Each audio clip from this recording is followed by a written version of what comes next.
हल्कू ने आकर अपनी पत्नी से कहा, सहना आया है, लाओ जो रुपए रखे हैं उसे दे दूं, किसी तरह गला तो छूटे। मुन्नी झाड़ू लगा रही थी, पीछे फिर कर बोली, 3 ही तो रुपए हैं, दे दोगे तो कम्मल कहाँ से आवेगा? माघ पूस की रात हार में कैसे कटेगी? उससे कह दो फसल पर दे देंगे। अभी नहीं। हल्कू एक क्षण अनिश्चित दशा में खड़ा रहा। पूस सिर पर आ गया, कम्मल के बिना हार में रात को वो किसी तरह नहीं जा सकता, मगर सहना मानेगा नहीं, घुड़कियां जमावेगा, गालियां देगा। बला से जाड़ों में मरेंगे, बला तो सिर से टल जाएगी। ये सोचता हुआ वो अपना भारी भरकम डील लिए हुए, जो उसके नाम को झूठ सिद्ध करता था, स्त्री के समीप आ गया और खुशामद करके बोला, ला दे, गला तो छूटे, कम्मल के लिए कोई दूसरा उपाय सोचूंगा। मुन्नी उसके पास से दूर हट गई और आंखें तरेरती हुई बोली, कर चुके दूसरा उपाय? जरा सुनूं तो कौन सा उपाय करोगे? कोई खैरात दे देगा कम्मल? न जाने कितनी बाकी है जो किसी तरह चुकने ही नहीं आती। मैं कहती हूँ तुम क्यों नहीं खेती छोड़ देते? मर काम करो, उपज हो तो बाकी दे दो। चलो छुट्टी हुई, बाकी चुकाने के लिए ही तो हमारा जन्म हुआ है, पेट के लिए मजदूरी करो। ऐसी खेती से बाज आए, मैं रुपए न दूंगी। हल्कू उदास होकर बोला, तो क्या गाली खाऊं? मुन्नी ने तड़प कर कहा, गाली क्यों देगा, क्या उसका राज है? मगर यह कहने के साथ ही उसकी तनी हुई भौहें ढीली पड़ गईं। हल्कू के उस वाक्य में जो कठोर सत्य था, वो मानो एक भीषण जंतु की भांति उसे घूर रहा था। उसने जाकर आले पर से रुपए निकाले और लाकर हल्कू के हाथ पर रख दिए। फिर बोली, तुम छोड़ दो अब की से खेती, मजूरी में सुख से एक रोटी तो खाने को मिलेगी, किसी की धौंस तो न रहेगी। अच्छी खेती है, मजूरी करके लाओ, वो भी उसी में झोंक दो, उस पर धौंस। हल्कू ने रुपए लिए और इस तरह बाहर चला मानो अपना हृदय निकाल कर देने जा रहा हो। उसने मजूरी से एक पैसा काट कपट कर 3 रुपए कम्मल के लिए जमा किए थे। वो आज निकले जा रहे थे। एक पग के साथ उसका मस्तक अपनी दीनता के भार से दबा जा रहा था। पूस की अंधेरी रात, आकाश पर तारे भी ठिठुरते हुए मालूम होते थे। हल्कू अपने खेत के किनारे ऊख के परतों की एक छतरी के नीचे बांस के खटोले पर अपनी पुरानी गाढ़े की चादर ओढ़े पड़ा कांप रहा था। खाट के नीचे उसका संगी कुत्ता जबरा पेट में मुंह डाले सर्दी से कू कू कर रहा था। 2 में से एक को भी नींद न आती थी। हल्कू ने घुटनियों को गर्दन में चिपकाते हुए कहा, क्यों जबरा, जाड़ा लगता है? कहता तो था घर में पुआल पर लेट रहे, तो यहाँ क्या लेने आए थे? अब खाओ ठंड, मैं क्या करूं? जानते थे मैं यहाँ हलवा पूरी खाने आ रहा हूँ। दौड़े दौड़े आगे चले आए। अब रो नानी के नाम को जबरा ने पड़े दुम हिलाई और अपनी कूकू को दीर्घ बनाता हुआ एक बार जम्हाई लेकर चुप हो गया। उसकी श्वान बुद्धि ने शायद ताड़ लिया, स्वामी को मेरी कूकू से नींद नहीं आ रही है। हल्कू ने हाथ निकालकर जबरा की ठंडी पीठ सहलाते हुए कहा, कल से मत आना मेरे साथ, नहीं तो ठंडे हो जाओगे। ये रांड पछुआ न जाने कहाँ से बर्फ ले आ रही है। उठूं, फिर एक चिलम भरूं, किसी तरह रात तो कटे। 8 चिलम तो पी चुका। ये खेती का मजा है। और एक भगवान ऐसे पड़े हैं जिनके पास जाड़ा जाए तो गर्मी से घबराकर भागे। मोटे मोटे गद्दे, लिहाफ कम्बल। मजाल है जाड़े का गुजर हो जाए, तकदीर की खूबी। मजूरी हम करे, मजा दूसरे लूटे। हल्कू उठा, गड्ढे में से जरा सी आग निकालकर चिलम भरी। जबरा भी उठ बैठा। हल्कू ने चिलम पीते हुए कहा, पिएगा चिलम? जाड़ा तो क्या जाता है, जरा मन बदल जाता है। जबरा ने उसके मुंह की ओर प्रेम से छलकती हुई आंखों से देखा। हल्कू, आज और जाड़ा खा ले, कल से मैं यहाँ पुआल बिछा दूंगा, उसी में घुसकर बैठना, तब जाड़ा न लगेगा। जबरा ने अपने पंजे उसकी घुटनियों पर रख दिए और उसके मुंह के पास अपना मुंह ले गया। हल्कू को उसकी गर्म सांस लगी। चिलम पीकर हल्कू फिर लेटा और निश्चय करके लेटा कि चाहे कुछ हो अब की सो जाऊंगा, पर एक ही क्षण में उसके हृदय में कंपन होने लगा। कभी इस करवट लेटता, कभी उस करवट, पर जाड़ा किसी पिशाच की भांति उसकी छाती को दबाए हुए था। जब किसी तरह न रहा गया तो उसने जबरा को धीरे से उठाया और उस सिर को थपथपाकर उसे अपनी गोद में सुला लिया। कुत्ते की देह से जाने कैसी दुर्गंध आ रही थी, पर वो उसे अपनी गोद में चिपटाए हुए ऐसे सुख का अनुभव कर रहा था जो इधर महीनों से उसे न मिला था।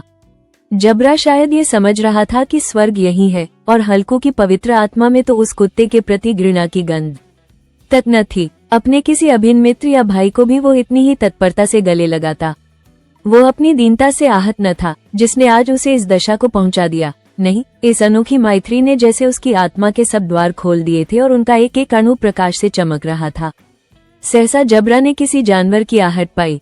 इस विशेष आत्मीयता ने उसमें एक नई स्फूर्ति पैदा कर दी थी, जो हवा के ठंडे झोंकों को तुच्छ समझती थी। वो झपटकर उठा और छपरी से बाहर आकर भूंकने लगा।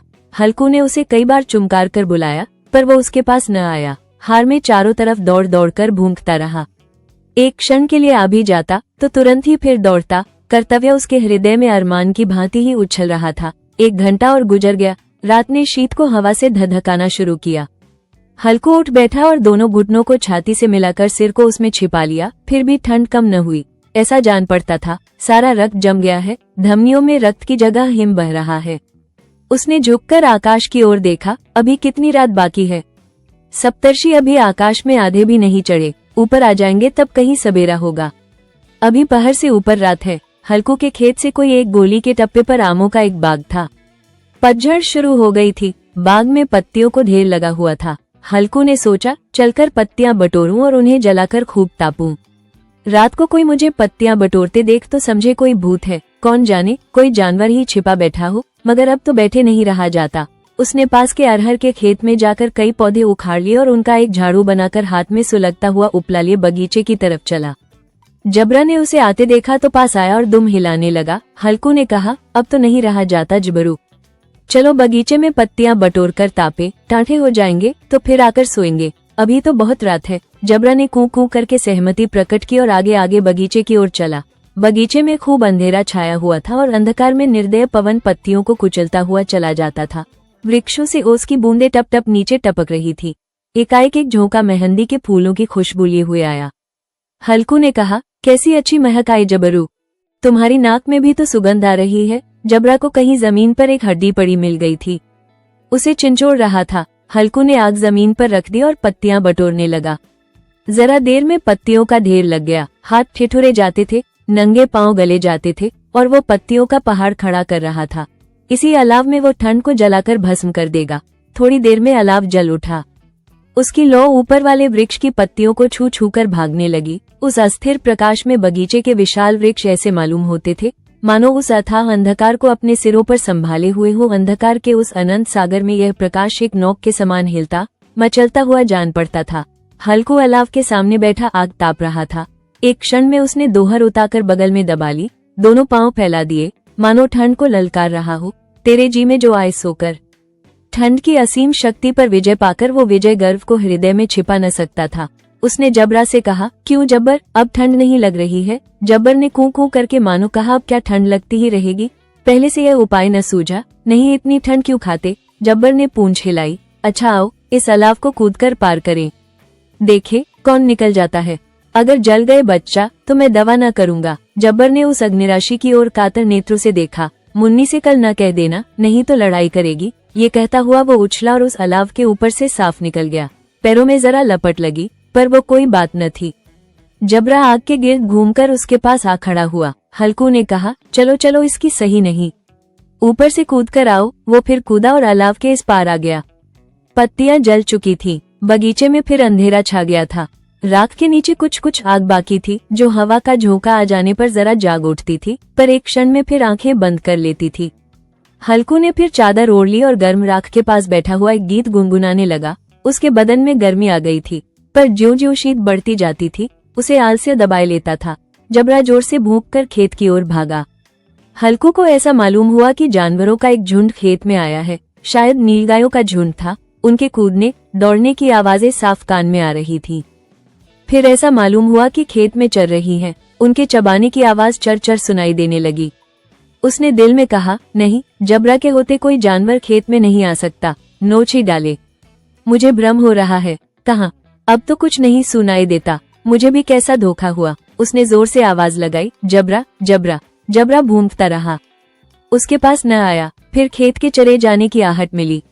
अब वो अपने को धोखा न दे सका। उसे अपनी जगह से हिलना जहर लग रहा था। कैसा दंदाया हुआ था। इस जाड़े पाले में खेत में जाना, जानवरों के पीछे दौड़ना असह्य जान पड़ा। वो अपनी जगह से न हिला। उसने जोर से आवाज लगाई, लिहो लिहो लिहो। जबरा फिर भूंक उठा। जानवर खेत चर रहे थे। फसल तैयार है। कैसी अच्छी खेती थी, पर ये दुष्ट जानवर उसका सर्वनाश किए डालते हैं। हल्कू पक्का इरादा करके उठा और 2-3 कदम चला, पर एकाएक हवा का ऐसा ठंडा चुभने वाला बिच्छू के डंक का सा झोंका लगा कि वो फिर बुझते हुए अलाव के पास आ बैठा और राख को कुरेदकर अपनी ठंडी देह को गरमाने लगा। जबरा अपना गला फाड़ डालता था। नीलगाय खेत का सफाया किए डालती थी और हल्कू गर्म राख के पास शांत बैठा हुआ था। अकर्मण्यता ने रस्सियों की भांति उसे चारों तरफ से जकड़ रखा था। उसी राख के पास गर्म जमीन पर वो चादर ओढ़कर सो गया। सवेरे जब उसकी नींद खुली तब चारों तरफ धूप फैल गई थी और मुन्नी कह रही थी, क्या आज सोते ही रहोगे? तुम यहाँ आकर रम गए और उधर सारा खेत चौपट हो गया। हल्कू ने उठकर कहा, क्या तू खेत से होकर आ रही है? मुन्नी बोली, हाँ, सारे खेत का सत्यानाश हो गया। भला ऐसा भी कोई सोता है? तुम्हारे यहाँ मड़ैया डालने से क्या हुआ? हल्कू ने बहाना किया, मैं मरते मरते बचा, तुझे अपने खेत की पड़ी है। पेट में ऐसा दर्द हुआ कि मैं ही जानता हूँ। दोनों फिर खेत के डाढ़ पर आए। देखा, सारा खेत रौंदा पड़ा हुआ है और जबरा मड़ैया के नीचे चित लेटा है, मानो प्राण ही न हो। दोनों खेत की दशा देख रहे थे। मुन्नी के मुख पर उदासी छाई थी, पर हल्कू प्रसन्न था। मुन्नी ने चिंतित होकर कहा, अब मजूरी करके मालगुजारी भरनी पड़ेगी। हल्कू ने प्रसन्न मुख से कहा, रात को ठंड में यहाँ सोना तो न पड़ेगा। कहानी अच्छी लगी तो चैनल को सब्सक्राइब जरूर करें और साथ ही एक लाइक और एक शेयर करें और एक कमेंट।